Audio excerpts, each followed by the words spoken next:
ធ្លាប់តែទិញគេហូបដោយសារតែគិតថាពិបាកធ្វើការពិតទៅគឺថាស្រួលធ្វើមែនតែនបងប្អូនតែគួរហើយយើងធ្វើខ្លួនឯងថ្មីអញ្ចឹងនិយាយពីថាឈ្ងុយពេលដែលយើងធ្វើខ្លួនឯងអញ្ចឹងយើងញ៉ាំទៅស្និទ្ធជាងយើងទិញគេចំពោះសាច់ទៅហូវិញគឺថាឡើងទន់ល្មើយតែម្ដងបងប្អូនហើយយើងចាក់ចេញមកគឺថាធំឡើងឈ្ងុយសណ្ដែកដោយសារតែខ្ញុំអត់មានពុំក្រាស់អញ្ចឹងហើយខ្ញុំចាក់នៅនឹងកញ្ច្រែងហើយរៀងស្ដើងបន្តិចចំពោះសណ្ដែកសៀងខ្ញុំប្រើសណ្ដែកសៀងមូលអញ្ចឹងបងប្អូនមានសណ្ដែកដែលគេកិនហើយស្រាប់គឺថាកាន់តែល្អហើយសណ្ដែកខ្ញុំនេះរៀងយូរបន្តិចបងប្អូនចាស់ខ្ញុំទិញ1ឆ្នាំហើយយើងយកមកត្រាំទឹកចោលមួយយប់មួយថ្ងៃអីទៅដើម្បីឲ្យសណ្ដែកយើងគឺថាបានរីកល្អដោយសារតែសណ្ដែកខ្ញុំមូលអញ្ចឹងហើយខ្ញុំត្រាំហើយខ្ញុំច្បាច់យកសបកចេញបងប្អូនទិញគេយកមកធ្វើម្ដងយើងទិញសណ្ដែកគេកិនស្រាប់បងប្អូនល្អជាងសណ្ដែកមូលដូចខ្ញុំក្រោយពីលាងសម្អាតរួចហើយខ្ញុំយកទៅដាក់នៅក្នុងកញ្ច្រែងមួយហើយចំពោះសណ្ដែកនេះគឺខ្ញុំត្រាំកន្លះគីឡូបន្ទាប់ពីលាងសម្អាតរួចហើយឥឡូវនេះខ្ញុំយកមកដាក់នៅក្នុងម៉ាស៊ីនកិនហើយខ្ញុំប្រើទឹកទាំងអស់3លីត្រសណ្ដែកកន្លះគីឡូនេះគឺខ្ញុំកិន2ដងយើងកិនឲ្យបានម៉ត់ល្អមកបន្ទាប់មកខ្ញុំយកទៅចាក់ត្រង់នៅនឹងស្បៃពេលដែលខ្ញុំចាក់ចូលស្បៃអញ្ចឹងឃើញថារៀងខាប់អញ្ចឹងខ្ញុំចាក់ទឹកចូលថែមហើយចំពោះទឹកវិញ3លីត្របងប្អូនចង់ប្រើយ៉ាងម៉េចក៏បានដែរធ្វើយ៉ាងណាគឺយើងដាក់ទឹក3លីត្រចំពោះសណ្ដែកកន្លះគីឡូនេះណា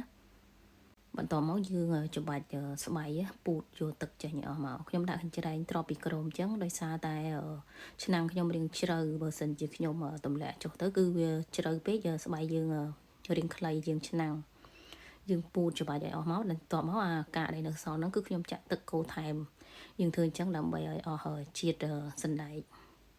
ខ្ញុំកិន2ដងព្រោះដោយសារបើបងប្អូនកិនឲ្យដាក់ច្បាច់តែម្ដងក៏បានដែរតែដោយសារខ្ញុំយើងកម្លាំងដៃរៀងខ្សោយដែរបើខ្ញុំដាក់ទាំងអស់គឺវារឿងធំអញ្ចឹងខ្ញុំច្បាច់2ដងហើយចំពោះកាកដែលនៅសល់បងប្អូនមានមាន់មានអីបងប្អូនយកឲ្យមាន់អីហូបឬមួយក៏ចាក់នៅបន្លែធ្វើជីធ្វើអីក៏បានដែរក្រោយពីកិនរួចហើយឥឡូវនេះយើងយកទៅដាក់នៅឆ្នាំងហើយយើងបើកភ្លើងកូរមកហើយមើលបងប្អូនឃើញថាមានពពុះអញ្ចឹងអីបងប្អូនដុសចេញទៅយើងទុកគឺវាអត់ល្អដល់តៅហ៊ូយើងឯពេលដែលយើងធ្វើទៅវាអត់ស្អាតយើងដាក់ដាំរហូតតតែទឹកសណ្ដែកយើងគឺថាបានពុះល្អបន្ទាប់មកយើងលើកចុះហើយយើងទុកចោល10ទៅ15នាទីសិនហើយមានពពុះមានកតិកទីនៅខាងលើអីបងប្អូនត្រូវដុសចេញឲ្យអស់បន្ទាប់មកខ្ញុំដាក់ទឹកខ្មេះ4ស្លាបព្រាបាយចំពោះទឹកខ្មេះវិញបងប្អូនប្រើទឹកខ្មេះអីក៏បានដែរតែខ្ញុំដាក់ទឹកខ្មេះប៉មដោយសារតែផ្ទះខ្ញុំប្រើតែទឹកខ្មេះប៉មពេលដែលយើងដាក់ទឹកខ្មេះរួចហើយយើងប្រើវែកកូរពេលដែលយើងកូរទៅបងប្អូនសណ្ដែកយើងគឺថារៀងខាប់ហើយរៀងរងហើយទឹកខាងលើគឺថារៀងថ្លាយើងកូររហូតតតែសណ្ដែកយើងគឺថារៀងខាប់ប៉ុណ្ណឹងបងប្អូនឃើញទេពេលយើងទុកចោលទៅគឺថាវារងទៅខាងក្រោម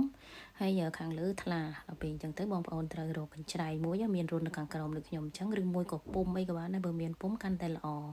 រួចហើយយើងដាក់ស្បៃពីលើពុំហ្នឹងមកហើយយើងដួសអាសណ្ដែកហ្នឹងដាក់ចូលយើងដួសខ្ញុំដួសអញ្ចឹងដោយសារឆ្នាំងខ្ញុំរៀងធំមកហើយណាមួយខ្ញុំដាក់ទៅក្នុងកន្លែងលាងចានអញ្ចឹងដើម្បីឲ្យវាហូរទឹកហើយយើងចាក់ចូលទាំងអស់តែម្ដងទៅពេលដែលយើងចាក់ចូលអស់ហើយយើងយកស្បៃហ្នឹងមកគ្របពីលើយើងបត់វាហើយយើងគ្របទៅហើយចំពោះស្បៃវិញបងប្អូនត្រូវមានស្បៃសម្រាប់ដែលយើងទុកធ្វើតែម្ហូបយើងបត់របៀបហ្នឹងមកយើងបត់អញ្ចឹងដើម្បីឲ្យវាស្អាតពេលដែលយើងសង្កត់ទៅវាអត់មានស្នាម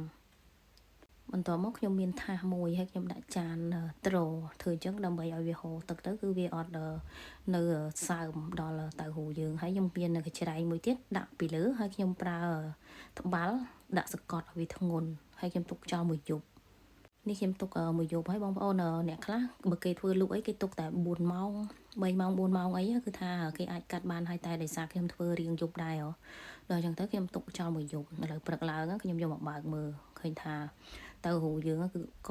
កល្អមែនតែនបងប្អូនហើយពេលដែលយើងយកមកកាត់អញ្ចឹងយើងត្រូវកាន់វាថ្នមដោយសារតែខ្ញុំចាក់រៀងស្ដើងហើយពេលដែលយើងយកទៅចៀនអីបងប្អូនអូសាច់ឡើងថលដូច